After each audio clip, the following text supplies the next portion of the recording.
Kining kalipay mao gid ni ang gipangita natong tanan. Ilingay mong tupad ina nangita kag kalipay. Mao gid ni atong gipangita nga malipay ta. Magbuhat ta bisan unsa, way laing tumong ana aron malipay. Ang kalipay sa taong dautan sad og sangputanan. Ang kalipay sa taong buutan, nindot og sangputanan. Pananglitan ang kalipay sa mga adik, siging suyop, lipay kay sila ana. Unsa may sangputanan, problemas katilingban, problemas pamilya, problema sad sa ilang panglawas. Ang kalipay aning mga ganggang, magsige na sila pinuspusay, magsigig pinusilay, dinunggabay, binatuhay, kay lagi maglinabanay gid sila, magkontra-kontra niya, lipay kay sila ana, pero mahimong kagubot sa katilingban. Ang kalipay sa mga palahubog, siging inom, hangtod buntagay inom, hurot ang kwarta, makautang pa, magmaoy pagyud, puspusan pagyong tindahan, dagko kayong bayron nun iniguman. Tungod na sa kalipay. Kalipay sa daning mga prostitute, o kanini ang mugamit og prostitute. Unsa man sad? Siging tinukhangay, ana, hangtod mga guba ng pamilya, hangtod nga AIDS na, daghan na kayong AIDS karon. Nya moingon ra gyapong AIDS doesn't matter. Ana. Sa paylaing kalipay. Ang kalipay aning atong mga corrupt nga mga politicians, corrupt nga mga pari, hangol kay kwarta, porti nilang lipaya, hakop anang kwartang minilyon, binilyon, daghan kaing gigotom karon. Daghang mga parokya nagkaga na lang ang nahong ngano man tuas pari ang kwarta, tua sa officials gobyerno ang kwarta para untas katawhan. Maunang daghan kayong problema sa atong katilingban, apil na ni mga lunop, mga karsadang porting gagmaya, wa matarong nga mga karsada, pitos kaayo, ana. Kalipay ani mga buangon nga namalit og mga sakyanan, unsa man sad, anha i-parking sa karsada, perti na gid hinuong pitosa sa karsada, mga buangon na sila. Nya unsa man say kalipay sa mga buotan nga tao? Unsa man? Magampo, mao ginay una, magampo, bago pa lang tang nahuman sa atong Alliance of Two Hearts Vigil. Nya unsa may resulta ng magampo? Maghatag og kalinaw, maghatag og kabag-uhan. Unsa pagyoy kalipay sa mga matarong, magsigig panghatag og hinabang ngadto sa mga kabos. Ana. Unsa may resulta ana? Malipay ang mga kabos. Unsa pagyoy kalipay sa mga buotan nga mga tao, dili na sila maghimo og immorality, maglikay na sila ana mga kabit-kabit, fornication, kanang magsigig tinukhangay, mga ulitaw og dalaga, uyab-uyab, tinukhangay, maglikay na sila ana, ilang i-maintain ang purity, virginity, o morality. Ngayon sa may resulta na, maghatag og maayong kasiguruan sa ilang kaugmaon, hastang mga ginikanan, malipayon kaayo para sa ilang mga anak nga buutan. Di ba? Gilingi imong tupad. Ingnaon sa may kalipay ni moron. Kumusta man imong kalipay? Nakahatag bag kalipay sa imong isig katao?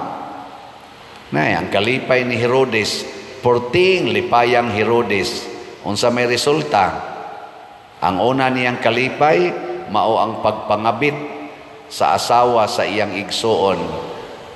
Lipay kay silang duha ni Herodias, siging tinukhangay. Unya, ang buutan nga tao nga si Juan nga magbubunyag, nga nibadlong, gipriso aron padayon ang ilang kalipay, gipriso, gigapos og kadina si Juan. Sunod, nalipay kay si Herodes nga misayaw ang dalagitang anak ni Herodias, ni sayaw og sa kay gisayaw ato. Dance sport siguro, no? Kanang murabag hapit way isulo ba unya sige liad-liad ang lawas. Mutanaw biasa ko ana naman na sa social media. Nindot kay tanaw. Ana, perti lipaya ni Herodes. Oy, ang resulta naputol ang liog ni Juan. Ang buutan nga Juan nga magbubunyag naputol ang liog tungod sa kalipay ni Herodes. Ug uban pa. Sa atong unang pagbasa, si Jeremias, ang buutan nga propeta, misangyaw sa pulong sa Ginoo, ug ang kalipay sa mga taong dautan nga mga pari o mga propeta atong panahona, buot nilang patyon si Jeremias. Kani bitang tao nga nalipay sa pagsunod sa Ginoo, wa gi problema. Tanawag unsay gisulti ni propeta Jeremias, anaa sa inyong kamot ang akong kaugalingon. Buhatan ninyo bisan unsay inyong buhaton nga rinako. Nindota no? Kani daing taong tinuod nga malipayon, way kahadlok, way kasuko. Kana bang mga taong buutan ba nga malipayon, di na mahadlok, di sad masuko. Ngilingay mong tupad ing na hadlok ka. Nawa ka mahadlok ka ng imong naong. Uban naman, hadlok na silang naong. Muna ilag yung pintalan og maayo, kaya di sila kaakog tanaw sa ilang naong nga natural. Si Juan, wa. O si Jeremias, wa. Si Juan sad nga magbubunyag, wa gyud mahadlok nga gipriso. Sige lang yapong sulti, hangtod naputol iyang liog. Wa gyud gibutang diri nga nisukol, nasuko, wa. Muna, kanindot di ay sa kalipay nga Diyos nun. Kay matod pa ni Kristo, mahingpit ang inyong kalipay. Unsa man ang hingpit nga kalipay, wala na kay kasuko, wala na kay kahadlok. Kinsa dinhing asawaha, nga di na gyud mahadlok nga mga bit ilang bana, taas ang kamot. Mga buangon pa mo. Kinsa dinhing mga banaha nga di na gyud mahadlok nga mga bit ilang asawa. Na ni isas kamot basin ogwa na sana siya asawa. Congratulations. Og di mo mahadlok. Kay ngano man ang tao nga tinuod nga buutan malipay na siya nga mopasaylo sa iyang mga buangon nga isig katao. Ang kalipay sa taong buutan mao ang paghatag og kaluwasan sa mga tao nga makasasala. Muna si Jesus, buutan man kay ni siya, taong matarong, ang iyang kalipay mao ang pagluwas nato. Mao na siya. Kinsa ninyo dinhi ang malipay gyud nga mahurot nagkahalin atong slat, taas ang kamot. Mayo. Kinsa ninyo ang kada gyud semana mo palit og slat, taas ang kamot. Wa na ni isa. Mao na siya mga buangon nga tao, kana ba ingon kamo lay palit, ako lay suporta ninyo. Ayaw, moingon gani ka nga malipay tang mahurot gyud ang slat. Kita mo imo palit ang aga ato pa ning isalig og laing tao. Kada semana palit kita hangtod wa natay kwarta. Paliton gini nato. Awa, di ba mahingpit ginang atong kalipay. Ako mong taga-update gamay daghan pa man atong palitonon. Ang atong palitonon sa SBF dag nga tag 500 pesos naapay 28,224 kaslats. Tag 500 pesos. Akong gihangyo kamong akong mga viewers o kamong mga online o territorial parishioners, kamong wap agyod kapalit ani ba? Nya naamoy 500 pesos. pamalit na mo samtang may panahon pa. Basin unyag matapos ng kalibutan, unya ang check-up dito sa langit, sugaton mong San Vicente Ferrer, moingo San Vicente, muragwa gini kapalit sila Lord. Siya, sige, adto lang ni sa... Nga naman unsam din ang inyong kalipay sa inyong kwarta. Naaman yun mo'y kwarta. Wala to'y labot katong way kwarta. Kamong na ay kwarta ba? Unsa man di ay na ang inyong kalipay sa inyong kwarta? Inyong ilipay sa inyong kaugalingon o sa inyong isig katao? Kana mo'y pangutana. Nganong kasige man kagtigom anang kwarta para nas imong kaugalingon o para sa imong kaluwasan?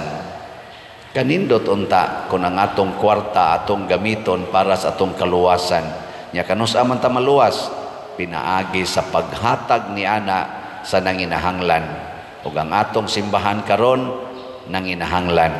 So salamat sa atong mga igsoon nga nipalit aning atong SBF dag, niabot na sad ang atong halin og 31,776 ka slots. Atong pakbakan. Yes. Kanindot na ana.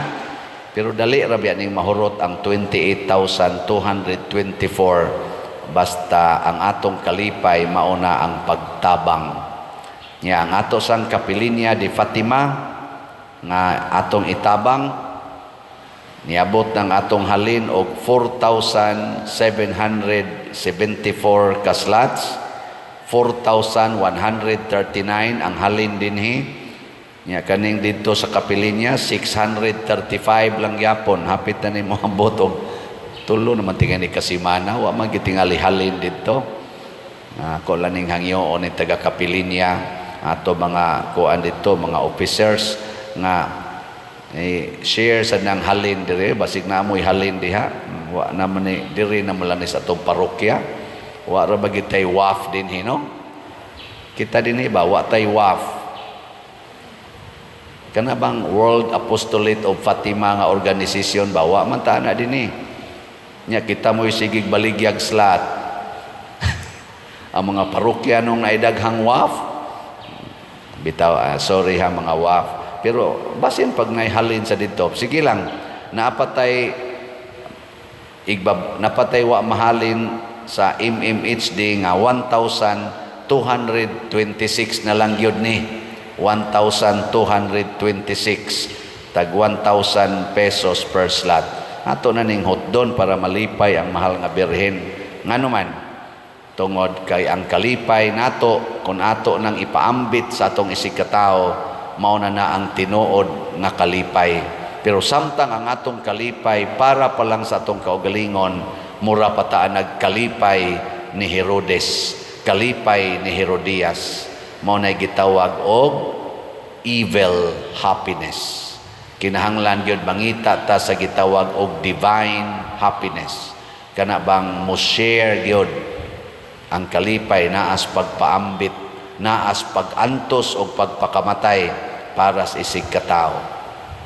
Unang atong iampo kining atong katilingban karon, labi na dinhi sa atong nasod, ng atong mga politicians, ang atong mga leader sa simbahan, kami mga leader sa simbahan, iampo mi ninyo nga ang amo untang kalipay dili unta para sa among kaugalingon, nya amo na lang kalimtan usahay or ibaliwala ang gikinahanglan sa simbahan, sa katawhan nga among gialagaran. Ug ang ato mga government officials gikan sa presidente hangtod gyud sa barangay officials, hinaot unta nga ang ila usab nga kalipay mao gyud ang pag-alagad sa katawhan, dili ang pagpahimos, pagpanindot sa ilang kaugalingon, pagpaburot anang ilang mga bulsa sa kwarta nga iya unta sa katawhan nga nag-ilaid sa kalisod ang atong mga katawhan nga Pilipinhon. Ato nang iampo, nga ato sa nang lihokon.